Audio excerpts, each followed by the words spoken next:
Believe this, let's start talking a little baseball. It's the world-renowned top priority, Chris Bryant, according to John Heyman and Jeff Passan, lost his grievance, in which he sought an extra year of service time. So that means he will not become a free agent until after the 2021 season.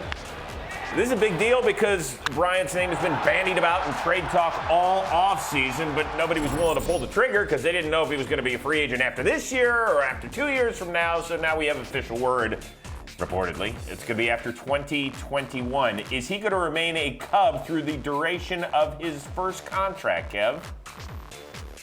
You know what, he could, and I'm telling you, we had this guy, you think like, Cubs got to make some moves. They haven't made a whole lot of moves at all, and now with this going on, Theo's smart. One, his asking price is higher. Two, though, let's not forget, David Ross has taken over this club, and the reason why he's come over to take over this club, Chris, is that Theo thinks that some of these players have underachieved. Chris Bryant could be one of those, even though he had 31 home runs last year. He's been an MVP. And, he does a lot of great things when he's healthy, battle a shoulder injury in 18. But I'm going to tell you, David Ross's job is to come in here, get these boys believing, get these boys, you can't get any looser than Joe Madden had it, but get the most out of them. And maybe Chris Bryant's a guy that David Ross can kind of get there and get under him and mentor him through him getting into his MVP form. Because we look at him and the player, you're like, man, there's got to be more there, and he's done some great things.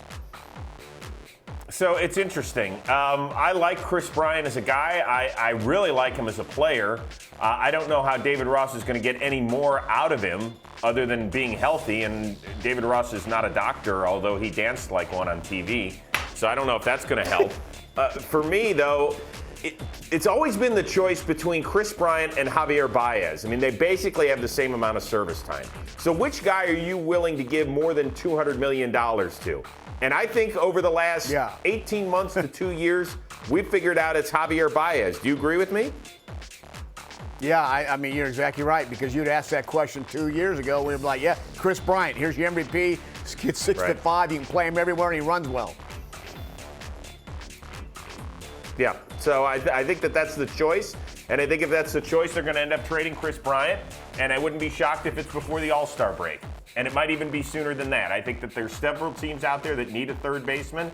And, whether that's Washington, whether that's Atlanta, whether it's somewhere else, Texas Rangers who might want to build around him and get a big-time star.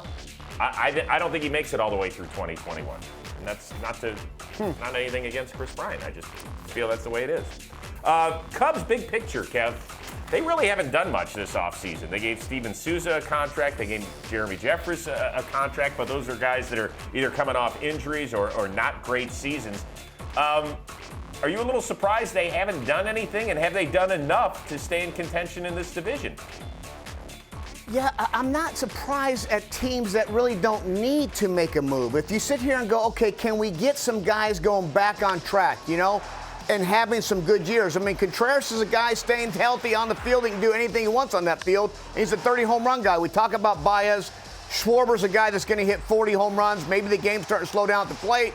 Rizzo's still there. They have Bryant still there. So you have the nucleus of their guys. You bring in an Ian Happ that maybe gets an opportunity this year to get 600-plus at-bats. He's a guy you don't know what he can do. So they have track records. They just need some guys to go, and their starting staff, they're all there. Darvish and Lester, and you're looking at Quintana and Hendricks. They're there. So they have their years. Maybe they didn't have to do a whole lot. Yeah, maybe. The problem is most of that pitching staff is still over 30 years of age. That bothers me a little bit if I'm a Cubs fan. And because you're talking about, well, they all got to be healthy. They all got to make their starts. And although they have mostly done that throughout their careers, when you get over 30 and in some cases 35 in this rotation, then you start going, okay, well, maybe they end up making 25 starts. And we got to find some guys that'll make 7 or 8 starts for us. And I don't know if they have enough depth there. I would have liked to have seen them sign maybe one more veteran starter that they know can log some innings. I don't love what they've done with the bullpen. They watched a couple guys walk out the door. That would scare me. If I were a Cubs fan, I'd be a little skittish here going into the year.